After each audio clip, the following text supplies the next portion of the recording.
कृष्ण महामंत्र की श्रीला प्रभुपाद की। हम सब मिलकर परम करुणामयी समस्त विघ्नों को दूर करने वाले नरसिम्हा भगवान से प्रार्थना करेंगे कि हमारे आध्यात्मिक जीवन में आने वाली हर संकट और हर कठिनाई को दूर करके हमारे भक्ति मार्ग को सरल करें, ताकि हम अत्यंत शीघ्रता से आध्यात्मिक उन्नति करके अपने जीवन के लक्ष्य की ओर बढ़ सकें।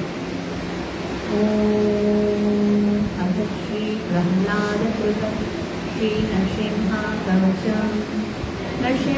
कवचम भक्षे प्रह्लादेनोदितं पुरा सर्वरक्षाकरं पुण्यं सर्वोपद्रवनाशनं सर्वसम्पत्करं चैव स्वर्गमोक्षप्रदायकम् ध्यात्वा नरसिंहं देवेशं हेमसिंहासनस्थितं विवृतास्यं त्रिनयनं शरदिन्दुसमप्रभं लक्ष्म्यालिङ्गितवामाङ्गं विभूतिभिरुपाश्रितं चतुर्भुजं कोमलाङ्गं स्वर्णकुण्डलशोभितं पुरोजशोभितोर्रस्तं रत्नकेयूरमुद्रितं सप्तकाञ्चनसङ्काशं पीतनिर्मलवाससम् इन्द्रादिसुरमौलिस्फुरन्माणिक्यदीप्तिभिः विराजितवदद्वन्द्वं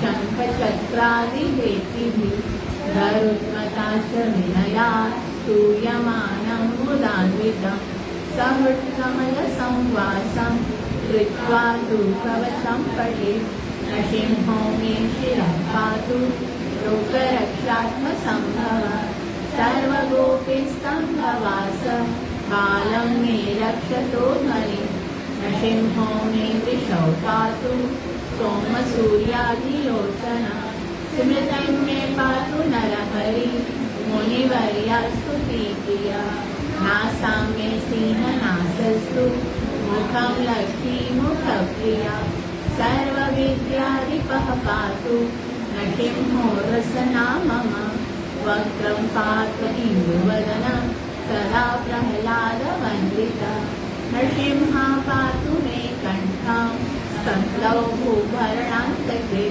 दिव्यास्त्रशोभितभुजौ नरसिंहा पातु मे भुजौ करौ मे देववरदो नरसिंहा पातु सर्वतः हृदयं योगिसाध्यस्य निवासं पातु मे हरि मग्नं पातु हिरण्याक्ष वक्षकुक्षिविदारण नाभिं मे पातु नरहरि स्वनाभिब्रह्मसंस्तुतः ब्रह्माण्डकोटयः कट्यां यस्यासौ पातु मे कटिं गुह्यां मे पातु गुह्यानां मन्त्राणां गुह्यरूपदे ऊरु मनोभव पातु जानुनी नररूपदे जङ्घे पातु धराभार हर्तायोऽसौ निकेसरी सुरराज्यप्रद पातु पादौ मे नररीश्वरः सहस्रशीर्षा पुरुष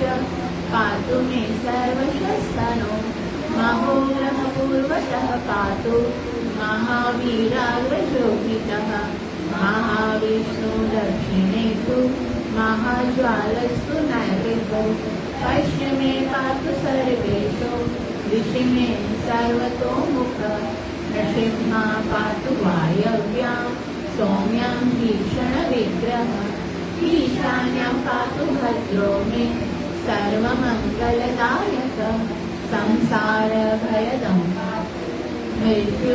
मृत्युनिकेसरी इदं नरसिंहा कवचं प्रह्लादमुखमण्डितं भक्तिमान् यः पठेत् नित्यं सर्वपापैः प्रमुच्यते पुत्रवान् धनवान् लोके दीर्घायुरुपजायते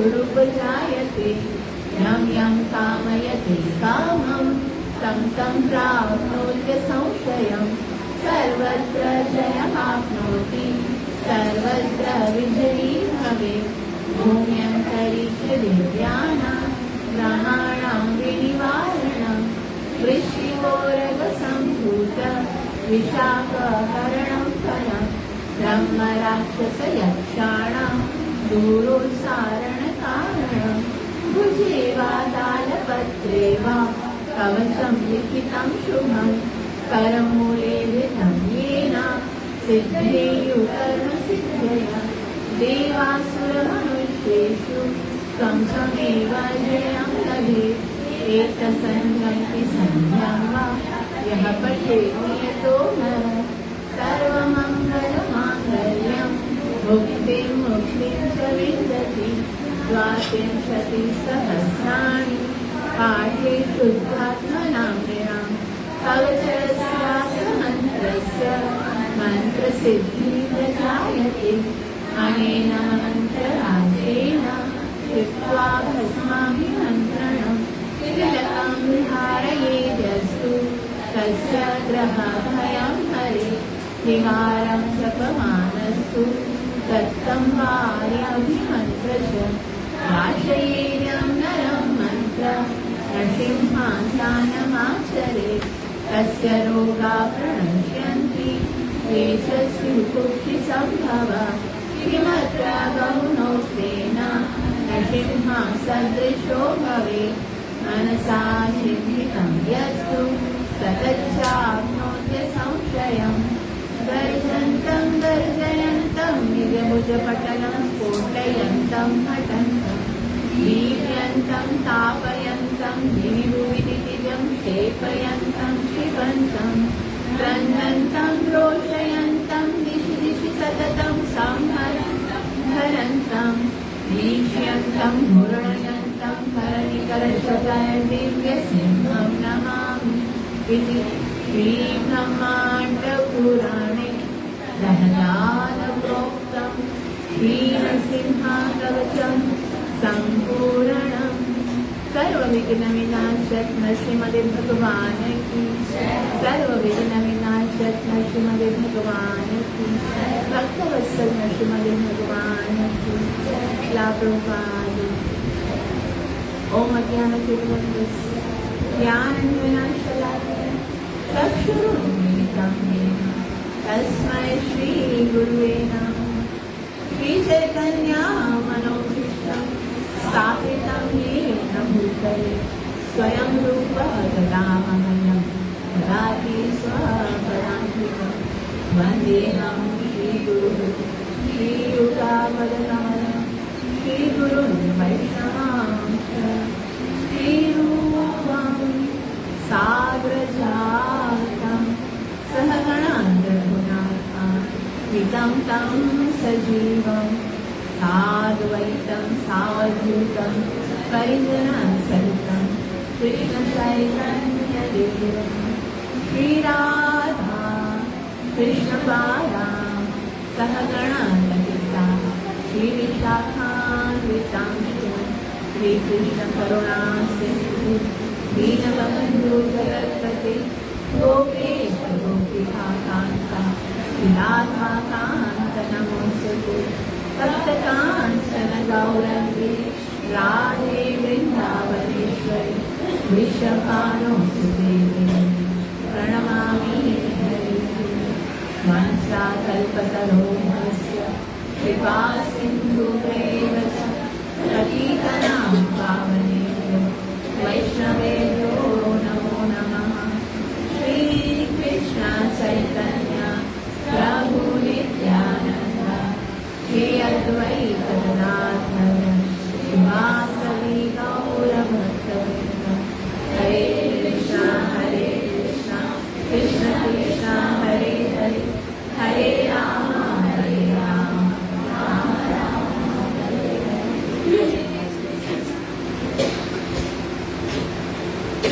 सर्व विघ्न विनाशक नरसिंहदेव भगवान की तो यहाँ पर हम भक्ति रसामृत सिंधु से ये पढ़ रहे हैं कि शुद्ध भक्ति के कौन से लक्षण होते हैं।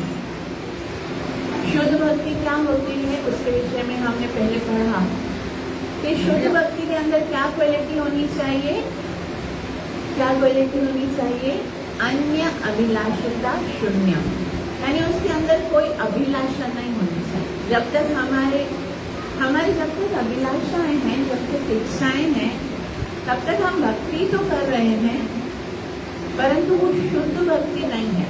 इसीलिए उसमें हमें रस भी नहीं आ रहा है, इसीलिए उसका वो रिजल्ट भी नहीं आ रहा है जो कि वास्तव में भक्ति का आना चाहिए।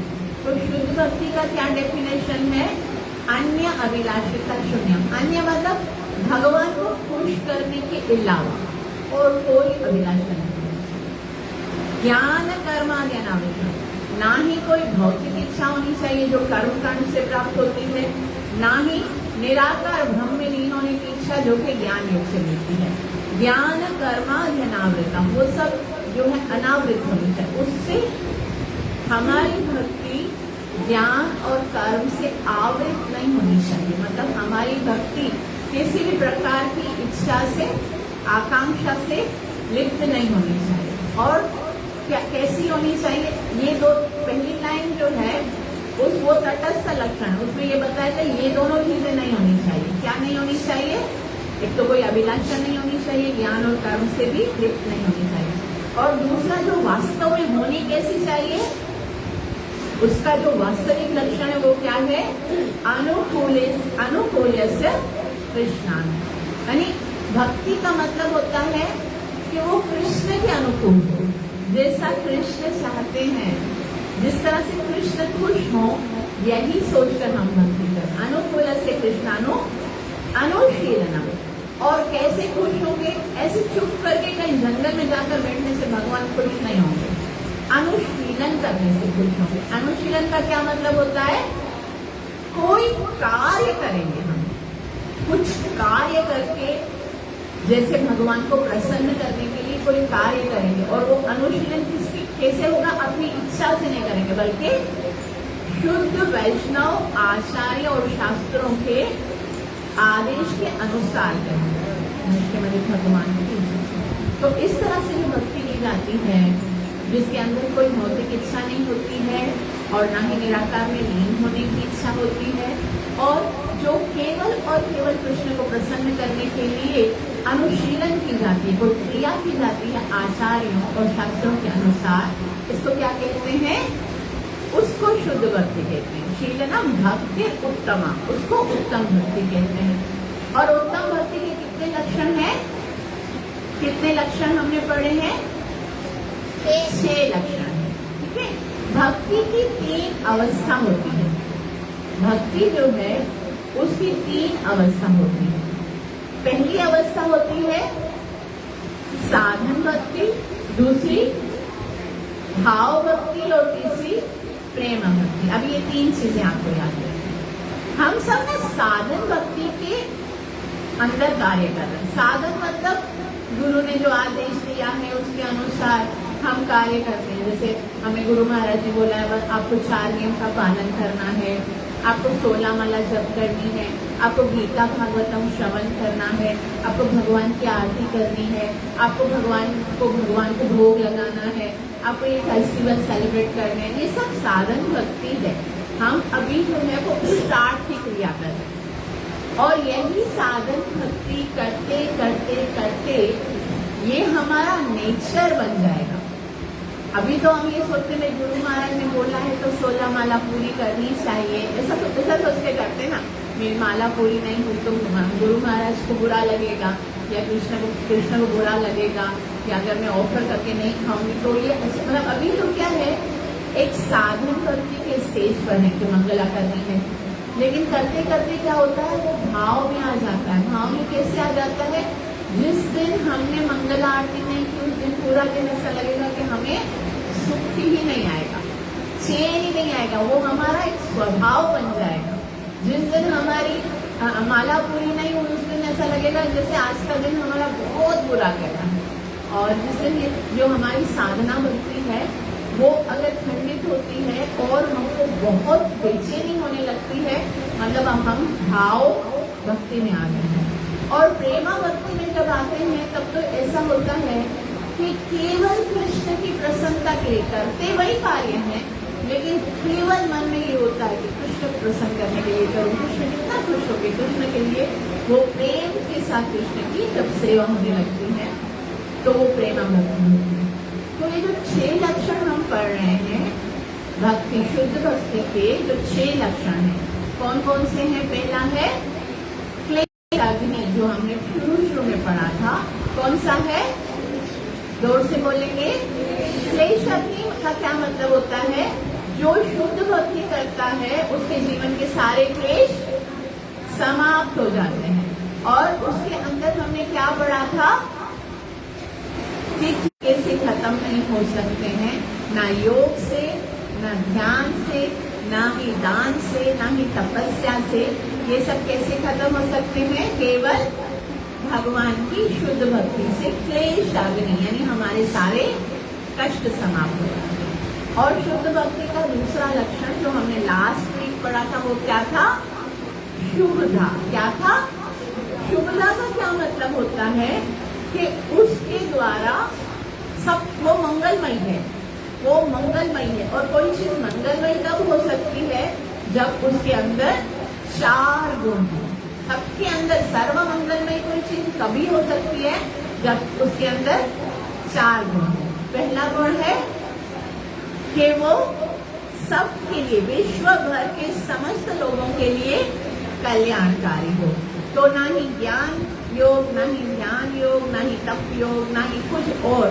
ये भक्ति ऐसी है जो प्रत्येक जीव के लिए कल्याण करती है। जैसे हमने पिछले वीक पढ़ा था कि जो भक्त होते हैं वो ना केवल अपना उद्धार करते हैं, ना केवल अपने कुलों का, अपने पूर्वजों का उद्धार करते हैं, बल्कि पशु पक्षियों का भी उद्धार करते हैं। तो शुभदा का पहला लक्षण सबके लिए कल्याण का है। शुभदा का दूसरा लक्षण क्या है? कि वो हर किसी को आकर्षित करती है। वो हर प्रत्येक जीव को आकर्षित करता है। जो भक्त होता है वो प्रत्येक जीव के लिए आकर्षित होता है, जैसे हमने श्री प्रभुपाद जी के विषय में पढ़ा था। और उसके अलावा शुभदा का तीसरा लक्षण है कि जो शुद्ध भक्त होते हैं उनके अंदर सारे अच्छे गुण स्वतः आने लगते हैं। वो गुण जो देवताओं के अंदर हैं वो सारी प्योर क्वालिटी होती है। ज्ञान योग करने वाले हो सकता है कि उनके अंदर कोई अपराध हो, जो भौतिक जगत में भी हम देखते हैं कोई बहुत ज्यादा एजुकेटेड होता है लेकिन वो 4 नियम में से किसी का पालन नहीं करता है।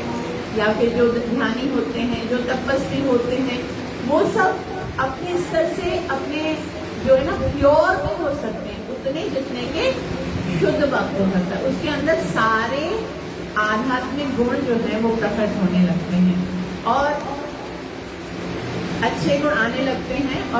और शुद्ध भक्ति का चौथा लक्षण क्या पढ़ा था हमने? वो प्रत्येक जीव को वो सुख प्रदत्व है, यानी हर किसी के लिए सुख प्रदान करने वाला है। और सुख कितने प्रकार के होते हैं? 3 प्रकार के सुख होते हैं।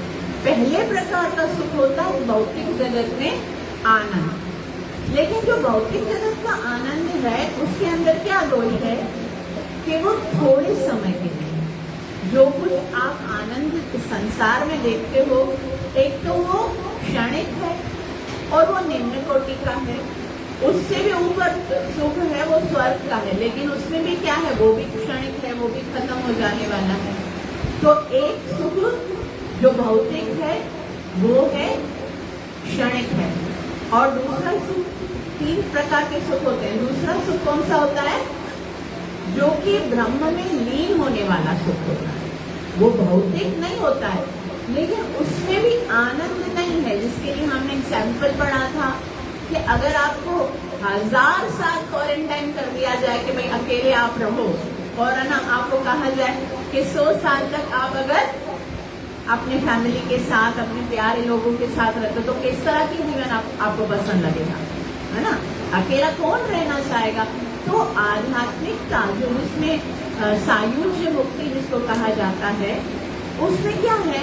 आप लीन हो जाते हो, उसमें आनंद नहीं है। आनंद तो जब हम भगवान से प्रेम करते हैं। तो वास्तविक सुख कौन सा है? कृष्ण भावनामृत का सुख होता है, जिसके अंदर जीव को भगवान के साथ प्रेम का आदान प्रदान करने का अवसर प्राप्त होता है। तो शुद्ध भक्ति के हमने कितने लक्षण पढ़ लिए अभी तक? 2 पढ़े। एक कौन सा?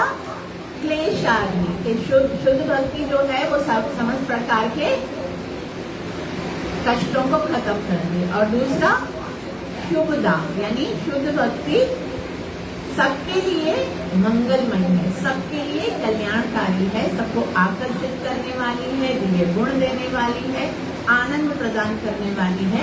ऐसी है शुद्ध भक्ति के 2 लक्षण। ये जो 2 लक्षण हैं वो साधन भक्ति के समय में आगे प्रकट होना शुरू हो जाता है।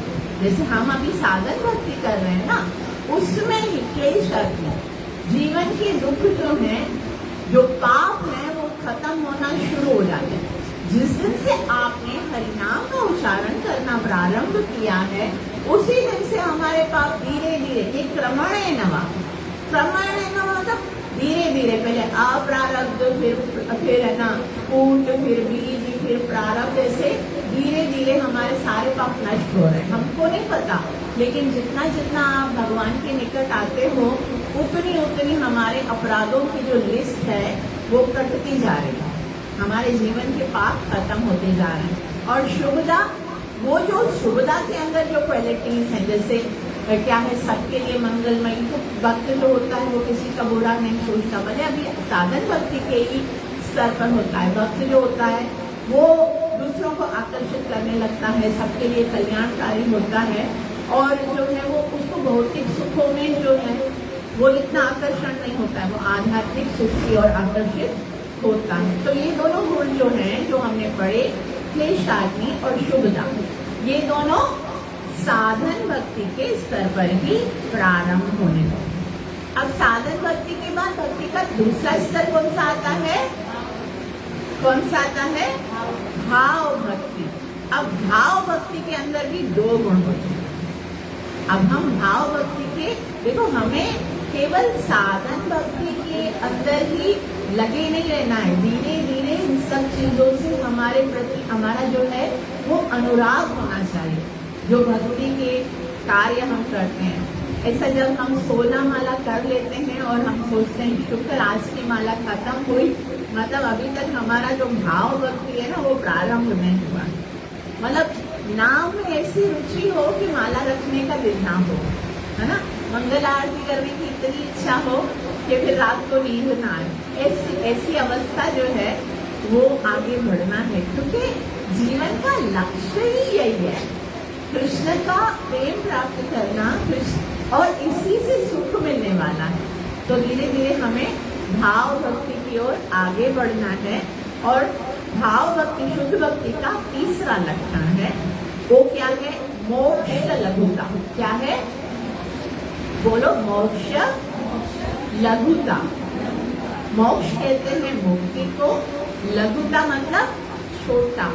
मतलब जब हम भाव भक्ति में प्रवेश करते हैं तो उसका पहला लक्षण क्या होता है कि हमें मुक्ति बहुत छोटी लगने लगती है, और भक्ति जो है वो हमें महान लगने लगती है। तो हमको लगेगा ऐसे कैसे हम भक्ति कर क्यों रहे हैं? आज हम जो भक्ति कर रहे हैं तो हमको पहले तो यही बताया, भाई भक्ति करोगे जन्म मरण के चक्कर से छूट जाओगे। ऐसी इसी लालच में तो हम भक्ति में आए कि चलो ठीक है, और कुछ नहीं तो जन्म मरण के चक्कर से छूटेंगे। लेकिन जब भाव भक्ति में भक्त आता है तो उसे जन्म मरण के चक्कर से छूटने की कोई इच्छा ही नहीं होती है। यह लक्षण ऐसा है जिसमें जब भक्त को भगवान की भक्ति करने का अवसर मिलता है तो उसको सारे पुरुषार्थ छोटे लगने लगते हैं। पुरुषार्थ का क्या मतलब होता है? मनुष्य जीवन प्राप्त करने के बाद 4 प्रकार के जीवन का अर्थ होता है। पुरुष माना पुरुष, अर्थ माना जिसके द्वारा पुरुष के जीवन के, मनुष्य जीवन के द्वारा प्राप्त होने वाली 4 वस्तु कौन कौन सी है? धर्म, अर्थ, काम और मोक्ष। ये 4 पुरुषार्थ हैं। लेकिन ये 4 पुरुषार्थ भी जब जीव भक्ति करता है तो बहुत छोटे लगने लगते हैं। और इसके विषय में बहुत ही सुंदर हमको ना यहाँ पर उदाहरण मिलते हैं। श्रील रूप गोस्वामी जो है भक्ति रसामृत सिंधु में कोई भी सिद्धांत देते हैं तो वो अलग अलग शास्त्रों से उसको प्रमाणित करते हैं कि किस तरह से शुद्ध भक्ति में जो ये है ना मोक्ष है वो भी बहुत लघु लगने लगता है, मोक्ष भी बहुत छोटा लगने लगता है। कृष्ण भावनामृत सुख की एक बूंद, ये यहाँ पर बताया गया है कि भक्ति है उसकी अगर हमें एक छोटी सी बूंद भी मिल जाती है, किसी कार्य से प्राप्त होने वाले सुख के सागर से बढ़कर है। अतएव जिस व्यक्ति ने थोड़ी सी भी शुद्ध भक्ति विकसित कर ली है वह 4 पुरुषार्थ धर्म, अर्थ, काम तथा मोक्ष से प्राप्त होने वाले अन्य समस्त प्रकार के सुखों को आसानी से ठुकरा सकता है।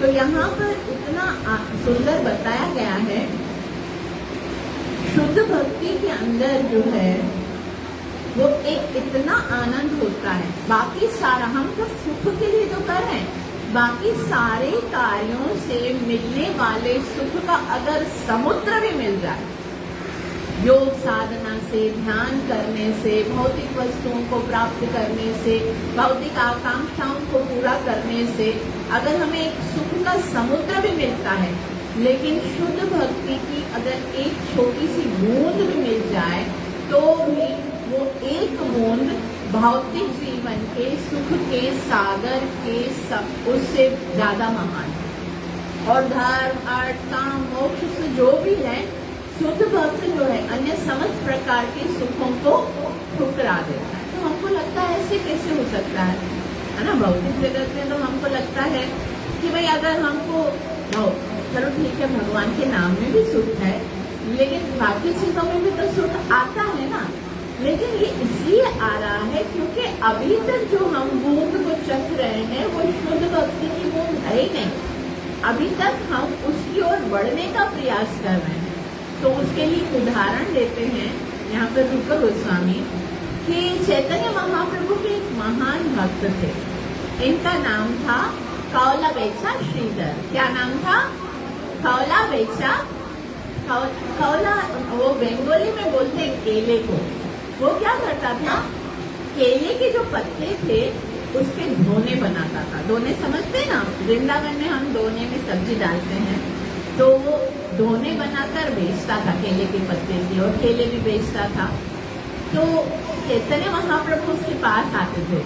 जब चैतन्य महाप्रभु गुरुकुल में जाते थे तो वहां से जब छुट्टी होती थी तो उसके पास आते थे और वो दाव करते थे, मतलब जैसे बार्गेनिंग करते ना, ये कितने का है, तो बोलता था कि 1 पैसे का। ओ 1 पैसे का, इतना महंगा, तुम तो बहुत महंगा देते हो, सामने वाला तो और भी सस्ता देता है। और ऐसे बहुत है ना बार्गेनिंग करते थे कि तुम अपने आप, तुमने ना हर चीज का भाव इतना बढ़ा दिया है, तुम बहुत महंगा देते हो, ऐसे करके बोलते थे। और आखिर में क्या करते थे, चैतन्य महाप्रभु कोई छोटा सिक्का होता था ना, वो दे के चले जाते थे और वहां से बना केले और धोने जो भी लेना होता था ना वो लेके चले जाते थे। एक बार चैतन्य महाप्रभु उनसे पूछने लगे कि श्रीधर तुम जो इतना पैसा कमाते हो ना, वो करते किधर हो? बेचारा क्या कमाता होगा, सोच सकते हम। उसके पास एक ही धोती थी और धोती में 6 ज्यादा कपड़े कम थे। उसके पास जो घर था उसकी छत जो है वो बारिश में टपकती थी। एक ही उसके पास बर्तन था, उसमें वो पानी पीता था, उसमें वो खाता था, मतलब कुछ भी नहीं था उसके पास। लेकिन महाप्रभु उससे क्या पूछ रहे हैं, तुम जो इतना कमाते हो करते किधर हो, इसका क्या करते हो? तो श्रीधर ने जो उत्तर दिया बहुत ही महत्वपूर्ण है। बोला, मैं जो कमाता हूँ उसका 50% यानी 50% जो है वो मैं गंगा मैया की सेवा के लिए देता हूँ, और जो 50% है वो मैं अपने परिवार घर में चलाने के लिए जो दान वो जाता है, घर में चलाने के लिए रखता हूँ, मतलब 50%। अब समझो उसको 1 रुपया अगर रोजाना का मिलता है तो 50 पैसे किसमें डाल रहा है? सेवा में डाल रहा है। तो यहाँ से भक्तों की जीवन शैली को हम देखें कि कितना उनका ना सिंपल लिविंग है, बस इतना सिंपल लिविंग है, कोई भौतिक इच्छाएं नहीं है, कोई आकांक्षाएं नहीं है। आज तो हम लोग लाखों रुपए भी कमाते ना तो भी संतुष्ट नहीं रहते हैं, और दान की बात आती है तो बोलते हैं भाई तो हमारा पूरा ही नहीं बढ़ता, हम कैसे दान दे सकते हैं। तो एक बार श्रील चैतन्य महाप्रभु उनसे पूछते हैं प्रकाश लीला के समय कि ए श्रीधर, मैं तुम्हें कुछ देना चाहता हूँ, तो मुझे बताओ तुम्हें क्या चाहिए? धर्म, अर्थ, काम और मोक्ष, या कोई भी लोक अगर तुम मुझे चाहो तो मैं तुम्हें दे सकता हूँ। चैतन्य महाप्रभु महाप्रकाश के समय जब उस श्रीधर से, जिसके पास कुछ भी नहीं था, वो तो सिर्फ केले के पत्ते बेचकर अपना गुजारा करता है, उससे पूछते हैं कि आपको क्या चाहिए? तो वो कहते हैं कि हे महाप्रभु, मुझे कुछ नहीं चाहिए, ना तो मुझे धन चाहिए, ना तो मुझे धर्म, अर्थ, काम, मोक्ष से प्राप्त होने वाली कोई सिद्धि चाहिए। मुझे अगर आप कुछ देना चाहते हो ना, तो मुझे एक ही वरदान दो कि मैं हर जीवन में इसी तरह से केले के पत्तों से ढोने बनाकर बेचता रहूं और आप मेरे पास आते रहो, बार्गेनिंग करते रहो और छोटा सिक्का देकर मेरे से जो चाहो लेते। इतना मतलब भक्तों को भगवान के साथ सानिध्य का इतना आनंद है। जैसे अभी हमने पढ़ा, बाकी जितने सुख हैं उन सारे सुखों का समुद्र एक तरफ, और भगवान के साथ प्रेम करने के समय जो भक्तों को एक बूंद प्राप्त होती है, वो एक बूंद जो है वो उस पूरे समुद्र से ज्यादा महान होती है। उसको कितना आनंद प्राप्त होता है। वो कहते हैं कि मुझे और कुछ भी नहीं चाहिए, तो मुझे श्रद्धा एवं भक्ति की कामना है। मैं चाहता हूँ मुझे भगवान की भक्ति प्राप्त, मुझे आपकी भक्ति प्राप्त हो, आपके चरणों में सदैव 24 घंटे भक्ति में लगा रहा हूँ, इसके अलावा और कुछ नहीं चाहिए। ये है मोक्ष लघुता। वो भगवान से मोक्ष भी मांग सकते थे ना, वो संसार का सुख भी मांग सकते थे, कुछ भी मांग सकते थे, लेकिन बोले नहीं, आपकी भक्ति के अतिरिक्त और कुछ नहीं चाहिए। उसी तरह से नारद पंचरात्र में भी कहा गया है कि जिस व्यक्ति ने थोड़ी सी भी भक्ति तथा 5 प्रकार के मोक्ष से प्राप्त होने वाले किसी भी प्रकार के सुख की रंच मात्र भी परवाह नहीं करता, थोड़ी सी भी भक्ति अगर उसने प्राप्त कर ली है तो 5 प्रकार की मुक्ति होती है। 5 प्रकार की मुक्ति कौन कौन सी होती है? एक होती है सायुज्य मुक्ति, एक होती है सालोक्य, सामीप्य, साष्टी और सारूप्य। एक होती है सायुज्य। सायुज्य मुक्ति कौन सी होती है? कि वो भगवान के अंदर लीन होने वाली जो मुक्ति होती है ना, इसको सायुज्य बोलते हैं। कि एक ब्रह्म ज्योति होती है, उसके अंदर लीन हो जाओ और जीव का जो अस्तित्व है वही उसके अंदर लीन होकर समाप्त हो जाए। कुछ ब्रह्मवादी जो होते हैं, जो निराकार की उपासना करते हैं, वो सायुज्य मुक्ति प्राप्त करना चाहते हैं कि हम भगवान के अंदर लीन हो जाए और उनका अस्तित्व, मैं भी भगवान बन जाऊं, या उनका ये है ना, इससे ये अभिप्राय होता है कि मैं भी भगवान बन जाऊं। भगवान के अंदर लीन हो गया तो मैं और भगवान एक हो गए ना। ये सायुज्य मुक्ति को भक्त कभी ग्रहण नहीं करता और ना ही भगवान अपने प्रिय भक्त को कभी सायुज्य मुक्ति देना चाहते। ये कैसे है पता है? जैसे कोई माँ हो, वो अपने बच्चे से कितना प्यार करती है ना, वो अपने बच्चे से बहुत प्यार करे और एक दिन उसको बोले कि बेटा मैं तुमसे इतना प्यार करती हूँ, आओ मैं वापस से, तुम मेरे अंदर से निकले हो ना, तो आओ मैं आपको अपने अंदर वापस डाल देती हूँ। कोई माँ ऐसे बोलेगी? माँ तो बल्कि बोलेगी कि मैं अपने बच्चे के साथ प्रेम करूं, बच्चा मेरे साथ प्रेम करे, लालन पालन करूं मैं उसके साथ, वो प्रेम का आदान प्रदान होगा तब तो आनंद आएगा ना। बच्चे को खा के कभी माँ अपने अंदर डालने की इच्छा करेगी? नहीं। तो उसी तरह से ये मुक्ति को कोई भक्त या जो भगवान होते हैं, वो अपने प्रेमी भक्तों को ये मुक्ति नहीं देना। दूसरी होती है, एक ये है सायुज्य मुक्ति, दूसरी होती है सालोक्य। लोक्य का मतलब होता है भगवान के लोक में चले जाना, भगवान के लोक को प्राप्त करना। दूसरी होती है, तीसरे नंबर की मुक्ति होती है सारूप्य, यानी भगवान के जैसा रूप प्राप्त हो। उसके बाद होती है सामीप्य। मीप्य का मतलब होता है भगवान के निकट की, भगवान के निकट बैठने का अवसर प्राप्त हो। और पांचवी होती है साष्टी। साष्टी का मतलब होता है भगवान के साथ कोई संबंध प्राप्त हो, भगवान के साथ कोई संबंध प्राप्त होकर हम वैकुंठ में जाए। लेकिन ये सारी भक्तियां, मुक्तियां जो हैं, इनमें भक्त आकर्षित नहीं होता है। भक्त सायुज्य तो चाहता ही नहीं है, लेकिन प्रेमा भक्ति के स्तर पर वो भक्त जो है सामीप्य, सालोक्य, सारूप्य, साष्टी कोई भक्ति नहीं चाहता। क्यों नहीं चाहता? क्योंकि इन भक्तियों के द्वारा भक्त जो है वो वैकुंठ धाम को तो प्राप्त कर सकता है, लेकिन भगवान की सेवा नहीं मिलती है ना। सालोक्य में वो भगवान के लोग, वैकुंठ में कैसा होता है बताओ? वैकुंठ में आप जब जाते हो तो आपको भगवान के जैसा रूप मिलता है। जैसे भगवान के 4 हाथ हैं, शंख, चक्र, गदा, पद्म, वहां पर सारे वैकुंठ वासी जो होते हैं ना वैसे ही हैं। और वैकुंठ में वैसा ही स्वरूप मिलेगा, सिर्फ कुछ चिन्ह जो है वो भगवान के, जैसे श्रीवत्स है, भगवान के चरण चिन्ह है, वो अलग है दिखने में सब। और वहां पर भगवान की सेवा का कुछ होता नहीं, मतलब सेवा कोई सिस्टम नहीं है। वैकुंठ में कोई काम धंधा है ही नहीं, बस जाओ और वहां पर आनंद करो। इसीलिए जब हनुमान जी, श्री राम जी जब जा रहे थे वैकुंठ अपने साकेत धाम में, तब हनुमान जी से कहा, हनुमान तुमने मेरी कितनी सेवा की है, चलो मैं तुम्हें साकेत धाम लेके चलता हूँ। हनुमान जी ने पता है क्या पूछा? बोला भगवान वहां पर आपकी कथा सुनने को मिलेगी। तो श्री राम ने बोला कथा तो यहाँ पर मिलती है नरसिंह समंदर में, मंडे को यहाँ पर देखो देखो बैठे हुए। हरे कृष्णा कृष्णा कृष्णा हरे हरे राम। बोला हनुमान कथा तो इसलिए सुनते हैं कि भगवान से प्रेम हो जाए, फिर भगवान की प्राप्ति हो जाए।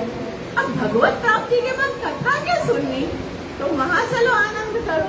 हनुमान जी ने बोला नहीं, मुझे फिर नहीं चलना है, मुझे तो ये आशीर्वाद दीजिए प्रभु कि जब जब जहाँ जहाँ भगवान की कथा हो, मैं वहां पर बैठकर भगवान की कथा श्रवण करने का आनंद ले सकूं।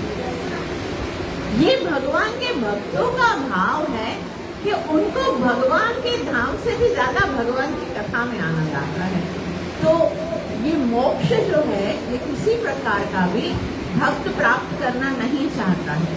और बाकी जितनी सिद्धियां होती हैं, कितनी भी सिद्धियां होती है, जैसे मुक्ति होती है और जो भी होती है, वो सब कैसे चलती है भक्त के साथ? जिस तरह से एक रानी चलती है, कोई अगर बहुत बड़े राजधानी की रानी चलेगी तो वो अकेले अकेले जा रही होगी क्या? नहीं, उसके साथ तो कितने सारी उसकी दासियां भी चलेंगी ना। तो ये सारी जो मुक्तियां हैं, ये सारी मुक्तियां, सायुज्य, सालोक्य, सामीप्य, साष्टी, सारूप्य, ये सारी मुक्तियां, ये अष्ट सिद्धियां, अणिमा, लघिमा, ये सब सिद्धियां उसके साथ, और ये सारे जितने ऐश्वर्य हैं वो सब उसके साथ साथ पीछे पीछे उसी तरह से चलते करे, सारी मुक्तियां भी ऑफर करे, लेकिन वह कृष्ण की सेवा के अतिरिक्त और कुछ भी नहीं चाहता। किंतु यदि अगर उसके मन में कोई इच्छा आ जाती है, भक्त के मन में कोई इच्छा आ जाती है, तो भगवान बगैर मांगे ही उसकी वो इच्छा पूरी कर देते हैं। तो ये है भाव भक्ति का पहला लक्षण और शुद्ध भक्ति का तीसरा। ये जो शुद्ध भक्ति के हम लक्षण पढ़ रहे हैं, पहला था क्लेशाग्नि, दूसरा था शुभदा और तीसरा था मोक्ष लघुता। और ये भाव भक्ति के स्तर पर मोक्ष लघुता आता है। अब जो भाव भक्ति है उसका दूसरा लक्षण पढ़ेंगे और शुद्ध भक्ति का चौथा लक्षण। शुद्ध भक्ति का चौथा लक्षण है सुदुर्लभा। क्या है? सुदुर्लभा। सब लोग बोलो सुदुर्लभ। अब दुर्लभ का क्या मतलब होता है? बहुत ही मुश्किल से मिलने वाला, दुर्लभ है हम बोलते ना। और सुदुर्लभ का क्या मतलब है? जो और भी अधिक मुश्किल से मिलने वाला हो। मतलब ये जो भाव भक्ति का स्तर है वो बहुत ही मुश्किल से किसी को प्राप्त होता है। हर किसी के बस की बात नहीं है कि वो भगवान की भक्ति कर सके। भगवान भी भगवद गीता में कहते हैं, मनुष्याणाम सहस्रेषु कश्चित् यतति सिद्धये यततामपि सिद्धानां कश्चित् मां वेति तत्त्वतः। हजारों में से कोई एक सिद्धि को प्राप्त करने का प्रयास करता है और उनमें से भी कोई एक होता है जो कश्चित् मां वेति तत्त्वतः, जो मुझे जानता है या जो मुझे प्राप्त करने की इच्छा करता है। तो शुद्ध भक्ति जो है वो बहुत दुर्लभ है। क्यों दुर्लभ है? उसके दो कारण बताते हैं। यहाँ पर श्रील रूप गोस्वामी जो है वो दो कारण बहुत सुंदर बताते हैं। एक कारण ये है कि शुद्ध भक्ति आपके प्रयास से मिल ही नहीं सकती। अगर आप आदो श्रद्धा तथा साधु संग तथा भजन क्रिया, अनर्थ निवृत्ति और आसक्ति तक पहुंच जाओ, और आसक्ति तक पहुंचने के बाद भी आप कितना प्रयास करो, आपको शुद्ध भक्ति अपने प्रयास से नहीं मिल सकती, नहीं मिल सकती। तो मुश्किल है ना, जब आपकी चलने वाली नहीं है वहां पर तो मुश्किल है। तो फिर वो कहाँ से मिलती है? उसके लिए महाप्रभु कहते हैं, ब्रह्मांड भ्रमीयते कौन भाग्यवान जीव गुरु कृष्ण प्रसादे पाइये भक्ति लगे। ये दो की जब कृपा होती है, जब गुरु और कृष्ण, जब कृष्ण कृपा करते हैं तब क्या मिलता है? जब कृष्ण कृपा करते हैं तब क्या मिलता है? शुद्ध वैष्णव प्रमाणिक गुरु प्राप्त होता है। अगर किसी को शुद्ध वैष्णव प्रमाणिक गुरु की प्राप्ति हुई है, मतलब भगवान की कृपा हो गई।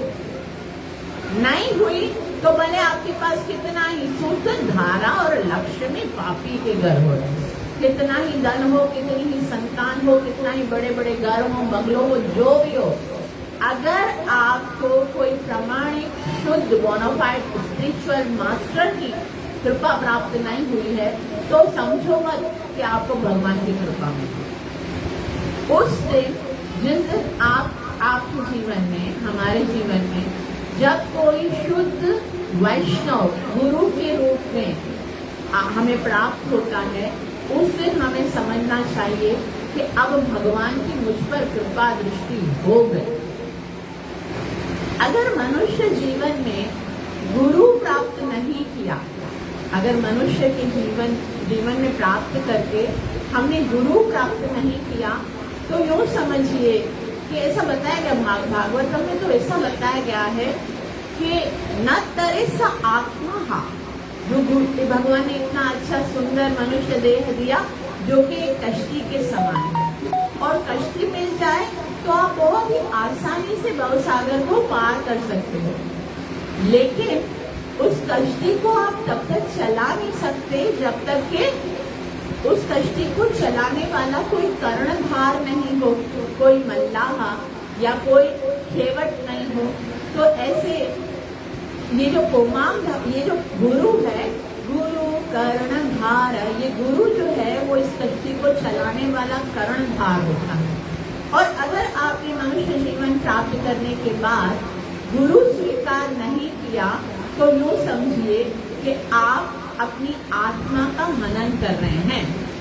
आप अपनी आत्मा को बारंबार जन्म मरण के चक्कर में फंसने के लिए विवश कर रहे हैं। तो ये जो हमें मनुष्य जीवन मिला है, उसमें और कुछ करें या ना करें, इस बात का एक दृढ़ निश्चय कर ले कि मरने से पहले एक शुद्ध वैष्णव गुरु की शरण को स्वीकार करके उसकी आज्ञा को पालन करके अपने जीवन को सफल करें। अपने मन में एक दृढ़ विश्वास रखो और ये कभी मत सोचो कि मैं ना कैसे प्राप्त करूंगा, मेरे को ये प्रॉब्लम है, मुझे तो ये प्रॉब्लम है। कोई प्रॉब्लम नहीं है आपके और आप भगवत प्राप्ति में बस एक ही प्रॉब्लम है। मनुष्य के भगवत प्राप्ति के बीच में बस एक ही प्रॉब्लम है। क्या है? आप खुद हो। संसार कभी आपके और भगवान के बीच में नहीं आ सकता। आप देखो, प्रहलाद महाराज ने सोचा था मैं भगवान को प्राप्त करूं, उसका बाप उसको मारने के लिए आता था, रोज मारता था। हम हम उस दिन पढ़ रहे थे कि अगर हमारी ऐसी सिचुएशन होती कि हमारा बाप ही हमारा दुश्मन हो जाए तो क्या हम भगवान की भक्ति कर सकते, सो सकते, कभी खा सकते, कभी चैन सुकून की सांस ले सकते, क्या भी आएगा मारने के लिए। लेकिन उसको दृढ़ विश्वास था मुझे भगवत प्राप्ति करनी है, और इस सिचुएशन में भी जब उन्होंने भगवान को प्राप्त कर लिया, हमारे पास तो ऐसी सिचुएशन नहीं है। और गुरु महाराज इतना छोटे से थे, 5 साल की वर्ष में, 5 साल की आयु में वो जंगल में चले गए और भगवान को प्राप्त कर लिया, है ना। हम सोच सकते भाई खाएंगे क्या, पिएंगे क्या, वहां पर रहेंगे कहाँ पर। हम तो वृंदावन जाते हुए भी डरते हैं, पहले से बुकिंग कराते हैं भाई रहेंगे कहाँ पर। भगवान ने ठेका लिया हुआ भाई वृंदावन आओगे तो मेरी जिम्मेदारी है, लेकिन फिर भी हम तो कितना पहले से प्री प्लान करते हैं क्या करना है, क्या करना है, क्या करना है। तो वास्तव में क्या है, भगवान और आपके बीच में सिर्फ हमारी अपनी जो अहंकार है, हमारा अपना जो घमंड है, या हमारा अपना जो तुच्छ हृदय दौर्बल्यता है कि मेरे लिए पॉसिबल नहीं है, ये जो है ना क्षुद्र दुर्बलता है, वो ही आ सकते हैं। बाकी भगवत प्राप्ति कोई मुश्किल नहीं। अगर एक मनुष्य ये ठान ले कि मुझे भगवान को प्राप्त करना है तो उसे कोई नहीं रोक सकता, चाहे कुछ भी हो जाए। तो हम क्या कर रहे हैं, सुदुर्लभा बहुत मुश्किल से मिलती है। इसका पहला कारण क्या है कि ये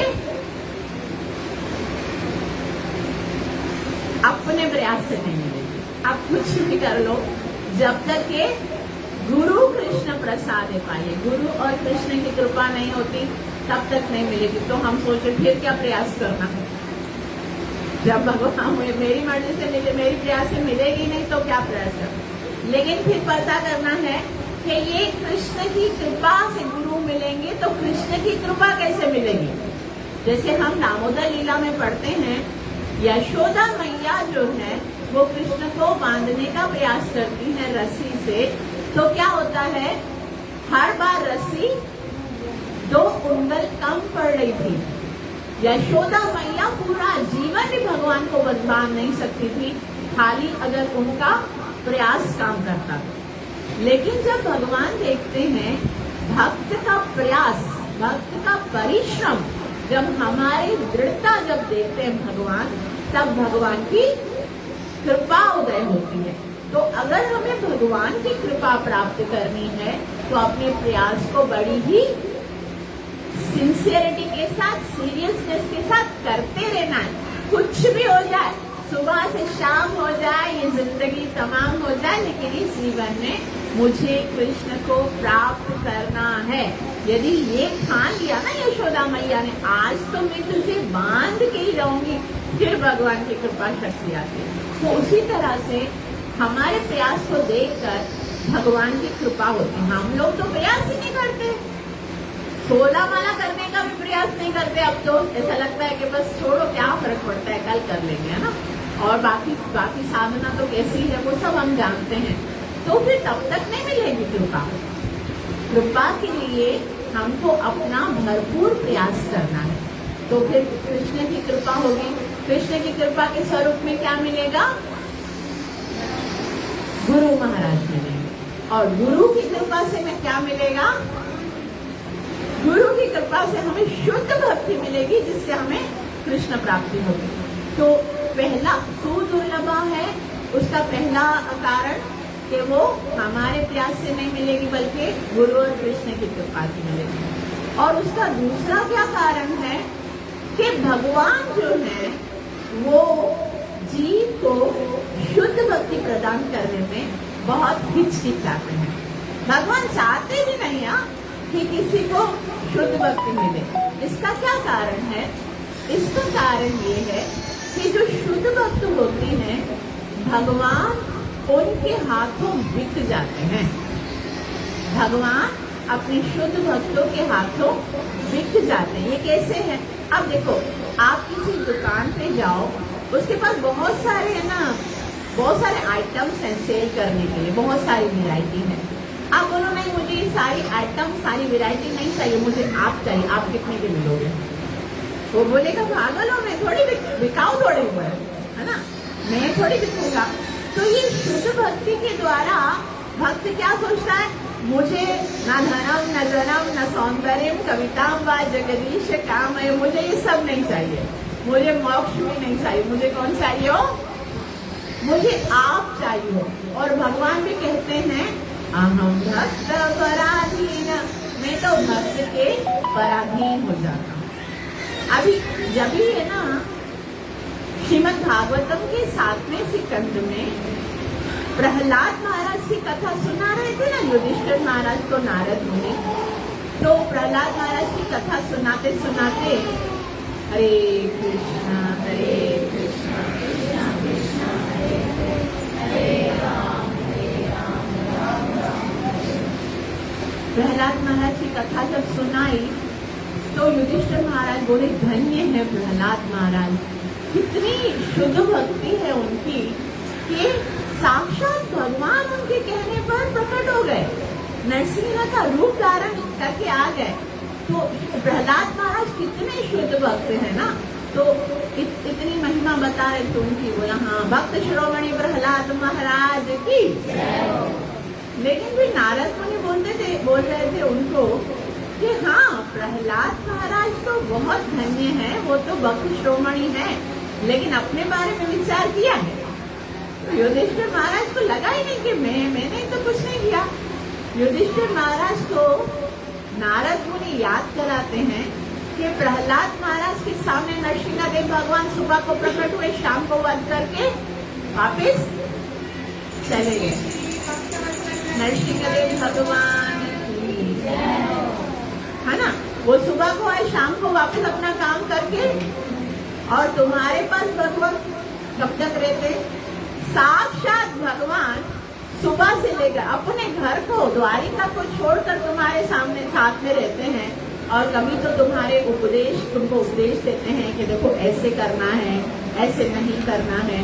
कभी तो तुमको बोलते हैं कि चलो तो अभी देखो युद्ध करना है, उससे पहले मैं शांति दूत बन के तुम्हारे लिए वहां पर जाता हूँ।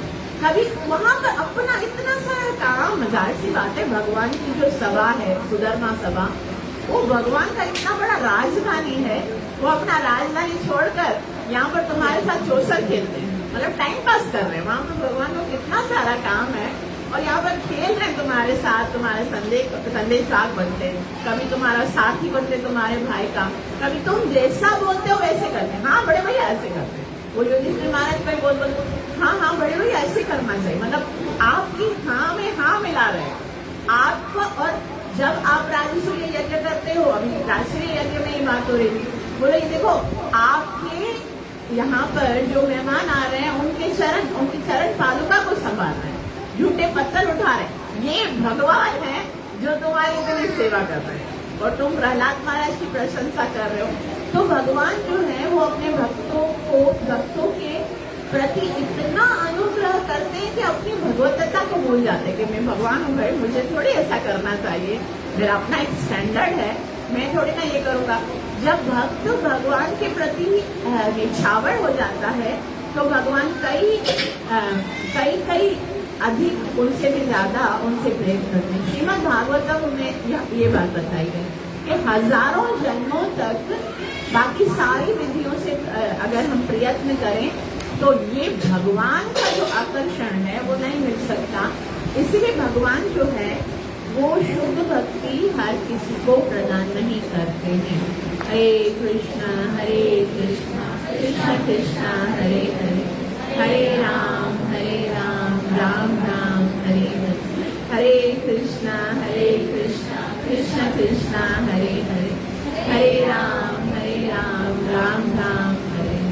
तो यहाँ पर जो है वो शुद्ध भक्ति के 4 लक्षण पूरे हुए। कौन कौन से? पहला क्लेशाग्नि, दूसरा शुभदा, तीसरा मोक्ष लभता, और चौथा सुदुर्लभ। एक शुद्ध भक्ति बहुत दुर्लभ है। और शुद्ध भक्ति का 5वां लक्षण है सांद्रानंद विशेषात्मा। बोलो सांद्रानंद विशेषात्मा, सांद्रानंद विशेषात्मा। इसका मतलब है ये जो स्तर है, अभी देखो पहला साधन भक्ति होता है, उसके बाद भाव भक्ति। अब हम तीसरे जो स्तर है उस पे पहुंच रहे हैं। वो क्या है? प्रेम भक्ति का पहला लक्षण है, शुद्ध भक्ति का पांचवा लक्षण है साधारानंद विशेषात्मा। मतलब इतना आनंद आने लगता है भक्त को भक्ति के द्वारा, इतना आनंद कि आनंद जो है वो कंडेंस हो जाता है। जैसे हमारे पास एक मिल्क होता है, वो छोटा पतला होता है, लेकिन उसको जब हम पकाते हैं फिर वो क्या बन जाता है? कंडेंस मिल्क बन जाता है। बहुत ज्यादा वो थिक हो जाता है, गाढ़ा हो जाता है। उसी तरह से जब भक्ति पक के, यानी कि भक्ति करते करते करते जब वो कंडेंस हो जाती है, उसका जो स्वीटनेस, उसकी जो थिकनेस बहुत ज्यादा होने लगती है, तो वो प्रेम भक्ति में परिवर्तित हो जाती है। अभी हमारी भक्ति देखो, दूध जल्दी खराब हो जाता है, बाहर रखेंगे ना तो कभी भी खराब हो जाता है ना, फट जाता है। लेकिन कंडेंस मिल्क बहुत टाइम चलता है ना, वो नहीं, क्योंकि वो बहुत पक गया है। तो भक्त जो अभी साधन भक्ति में कभी हिलेंगे, कभी उनकी भक्ति जगमगाएगी, कभी क्या, लेकिन जब भक्ति कंडेंस हो जाएगी, बहुत दृढ़ हो जाएगी, तब उसको कोई हिला नहीं सकता है। तो ये लक्षण प्रेम भक्ति के अंदर प्रकट होते हैं। श्री रूप गोस्वामी बहुत ही सुंदर बात बताते हैं कि यदि ब्रह्मानंद अर्थात ब्रह्म से एकाकार होने वाले सुख को करोड़ों गुना किया, तब भी वह भक्ति सागर के प्राप्त होने वाले सुख के अणु मात्र के अंश के बराबर भी नहीं। ब्रह्मानंद मतलब देखो, बहुत सारे आनंद हमने पढ़े ना, सुख एक मिलता है, उससे बड़ा सुख होता है जो आनंद प्राप्त हो, तो वो उसके करोड़ों गुना सुख के बराबर, मतलब उससे भी ज्यादा है। भौतिक सुख जो है, भक्ति सागर से प्राप्त होने वाले सुख के अणु मात्र से भी, अंश से भी मैं मग्न हो चुका हूँ। अब मैं इस सुख सागर की तुलना में ब्रह्मानंद के सुख को गोखुर के जल के समान तुच्छ समझता हूँ। गोखुर किसको बोलते हैं? ब्रह्मानंद के आनंद को अगर एक सागर के बराबर समझा जाए, और भक्त वो जो है ना, भक्ति जो गोखुर होता है ना, गोखुर यानी जब छोटा गऊ का जो बच्चा होता है, वो जब चलता है तो एक खड्डा बनता है ना, उसमें पानी पड़ता है ना, तो बोला मुझे भक्ति के अंदर इतना आनंद आता है कि ये सारा सागर तो मुझे ऐसा लगता है कि गऊ के बछड़े के खुर के अंदर पानी पड़ा होगा, इतना मुझे तुच्छ लगने लगता है।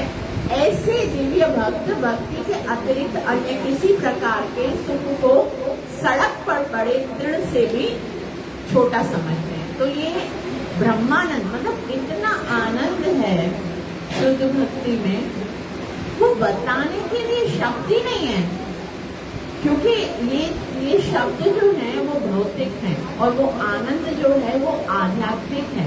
इसलिए सब बस इतना ही कह सकते हैं कि उसमें जो आनंद है वो किसी और वस्तु में नहीं है। और शुद्ध भक्ति का छठा लक्षण बहुत ही सुंदर है, इसको पढ़ के हम खत्म करें। आखिरी लक्षण है और वो सबसे श्रेष्ठ है, वो है श्री कृष्ण। बोलो श्री कृष्ण आकर्षणी, श्री कृष्ण आकर्षणी। यानी भक्ति में एक इतना पावर है कि वो भगवान को भी आकर्षित करने वाली है। आपको पता है कोई किसी की ओर आकर्षित क्यों होता है? आकर्षित तो सब होते हैं ना, लेकिन उसका कारण क्या है? हर कोई किसी न किसी की ओर आकर्षित होते हैं ना, उसका कारण जानते हो?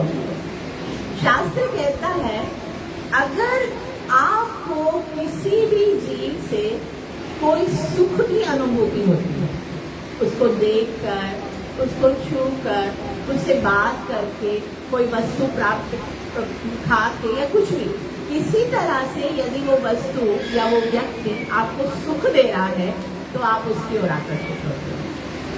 आकर्षित कब होते हैं? जब कोई हमें किसी भी प्रकार का सुख प्रदान करता है तो हम उसकी ओर आकर्षित होते हैं। अब भगवान क्या है? भगवान तो आत्मा राम है, भगवान के पास कोई सुख की कमी थोड़े है, कोई ऐसी वस्तु थोड़े है जो भगवान के पास नहीं है। भगवान के पास तो सब कुछ है, फिर हमारे पास ऐसा है ही क्या जो देकर हम भगवान को खुश कर सके। हमारे पास क्या है, कोई सौंदर्य हमारा कोई ऐसा है जो भगवान को खुश कर सके। श्रील प्रभुपाद जी जो है वो कलकत्ता के शुद्ध भक्त थे, जमींदार थे वहाँ पर और बहुत महान भक्त थे। तो वहाँ पर अच्युतानंद प्रभु थे, उनके साथ बात कर रहे थे और बात इस तरह से शुरू किया कि देखो चीनी कितनी अच्छी होती है, चीनी अच्छी होती है ना, मीठी होती है, दूध भी बहुत अच्छा होता है, लेकिन ये अलग अलग जब होते हैं ना तो उनमें इतना स्वाद नहीं होता है। लेकिन जब इन चीनी को दूध को मिलाकर जब हम रसगुल्ला बनाते हैं ना तो वो कितना मीठा हो जाता है, खाने में आना। खाली चीनी खाएंगे तो मजा आएगा, खाली अगर दूध पिएंगे तो इतना मजा, लेकिन रसगुल्ला मजा आएगा ना, वो कितना ज्यादा स्वादिष्ट होगा। तो वो बता रहे थे, लेकिन समझ में उसको उन्होंने कहा कि देखो पहले कृष्ण थे और साथ में राधा रानी थी। राधा रानी मिश्री तो स्वाद है बिहारी, है ना।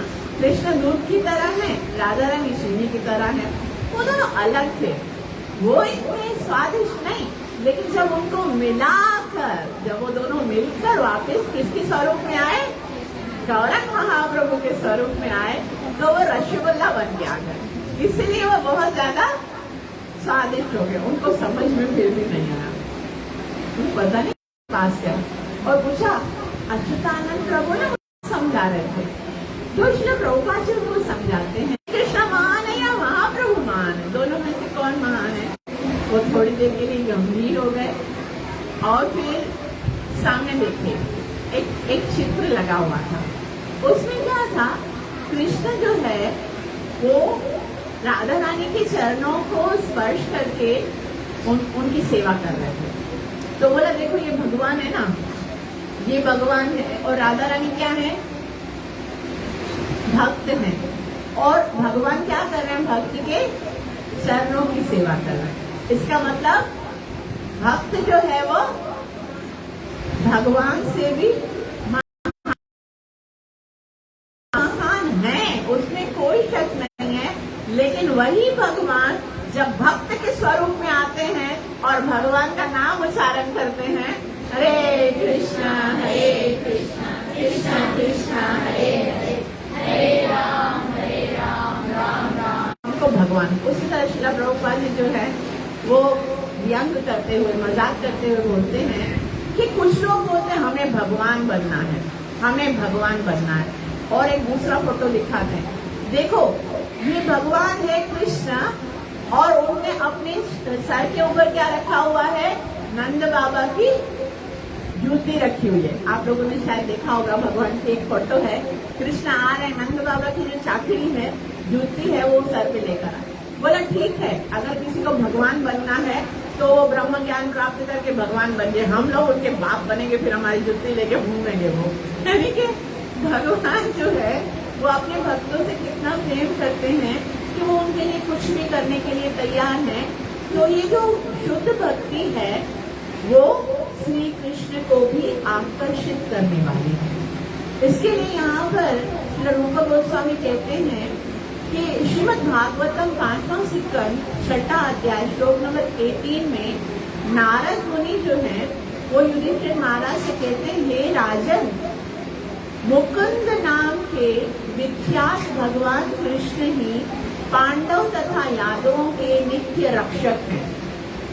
ये जो पांडव और यादव हैं उनके रक्षक कौन है, वो साक्षात भगवान आपके गुरु तथा उपदेशक हैं। केवल यही आपके पूज्य ईश्वर हैं, वो ईश्वर भी हैं, उपदेशक भी हैं, कितना स्नेह करते हैं और व्यक्तिगत तथा पारिवारिक समस्त कार्यों में निर्देशन देते हैं। वो कितनी बड़ी ड्राइवर बनने के लिए भी तैयार है। तो ये भगवान जो है, क्योंकि शुद्ध भक्ति रामदेव को मोहित करने वाले मोहित करती हैं, उनको क्या कहते हैं, मदन मोहन मोहिनी। मदन मोहन यानी वो भगवान श्री कृष्ण को भी मोहित करने वाली हैं, वो है शुद्ध भक्ति।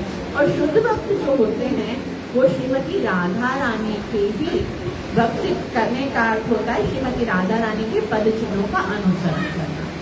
श्रीमती राधा रानी हमेशा क्या, भगवान श्री कृष्ण को, और शुद्ध भक्त भी हमेशा भगवान श्री कृष्ण को प्रसन्न करने का कार्य करने के लिए चेष्टा करते हैं।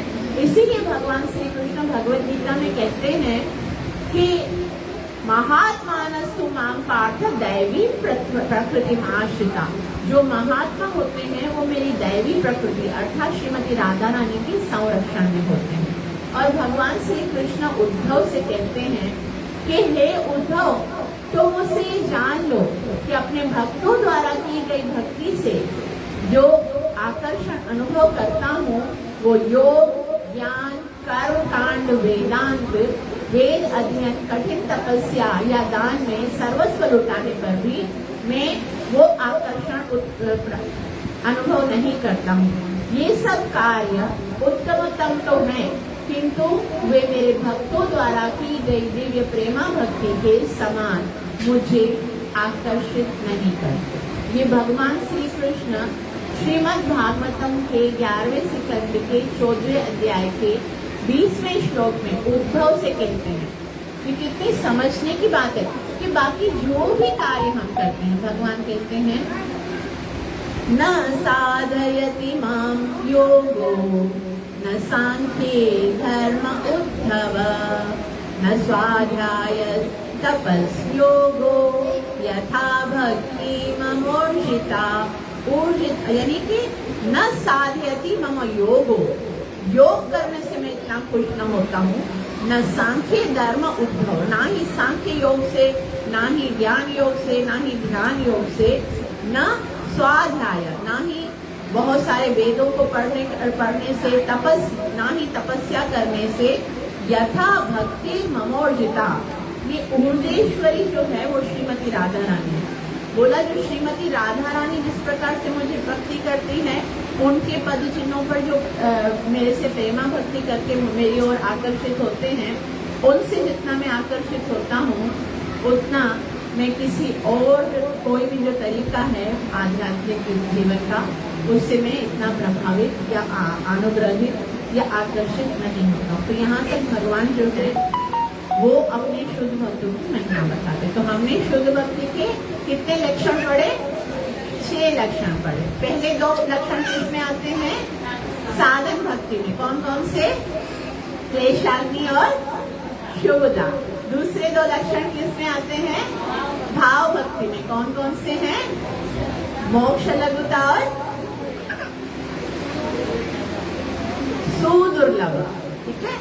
और तीसरे जो 2 लक्षण है वो किसमें आते हैं? प्रेमा भक्ति में। कौन कौन से हैं? सांद्रानंद विशेषात्मा, श्री कृष्ण आकर्षण। तो ये 6 जो है वो शुद्ध भक्ति के लक्षण हैं। आज हम पढ़ रहे हैं, एक दिन हमें भी प्राप्त करना है, तो हमें पता होगा तभी तो प्राप्त करेंगे। आप सबका बहुत बहुत आभार जो इतना सहन किया। कृपया मुझे आशीर्वाद दीजिए कि मैं अपनी सेवा और साधना को अच्छे से करके गुरु और कृष्ण को प्रसन्न कर सकूं। ग्रंथराज श्रीमद् भागवतम महापुराण की, कलि पावन अवतार चैतन्य महाप्रभु की, सर्व विघ्न विनाशक श्रीमद् भगवान की, भक्त वत्सल श्रीमद् भगवान की, कीर्ति लीला प्रवेश में शरणारविंद भक्ति राम स्वामी भगवान की, निताई गौर प्रेम। और भावनारी मंदिर में हर रोज 4 बजे से लेकर 6 बजे तक अभी गुरुकुल स्टार्ट किया है। वहाँ पर बच्चों के क्लासेस होते हैं, उसमें श्रीमद् भागवतम भगवद गीता की श्लोका सिखाए जाते हैं, फेस्टिवल के बारे में बताया जाता है और हिंदी लैंग्वेज सिखाई जा रही है, मृदंगा क्लासेस होती हैं और आध्यात्मिक जीवन के में किस तरह से प्रगति की जाए, अपने सनातन धर्म की नॉलेज के विषय में बताया जाता है। तो यदि आपके बच्चे भी आना चाहें, देखिए एज लिमिट है 6 साल से लेकर 15 साल तक। उससे छोटे बच्चे मेहरबानी करके मत आइएगा, क्योंकि ना वो खुद पढ़ेंगे और ना ही दूसरे बच्चों को पढ़ने देंगे। तो आप जो है वो बच्चों को भी एडमिट कर सकते हैं।